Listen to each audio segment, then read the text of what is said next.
बाबासाहेबांनी आम्हाला सांगितलं, मेलेलं जनावर खाऊ नका, जिवंत जनावर कापून खा. आणि आम्ही जिवंत जनावर कापून खाता.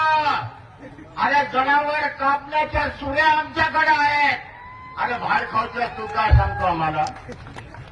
अरे एक आंबेडकरी तरुण हा 100 जणांचा मुकाबला करणार आहे. आणि दाखवून दिला 500 महारांनी 30,000 पेशव्याचा मुकाबला केला. भीमा कोरेगावचा इतिहास सगळ्या जगाने मान्य केलेला आहे. आणि त्या 500 महाराजचे आम्ही औलाद मानलो. आम्ही कोणाला भेट नाही. बाबासाहेबांनी आम्हाला सांगितलं की 100 वर्ष शरीर जगण्यापेक्षा एकच दिवस वाघाची औलाद म्हणून मरा. वाघासारखा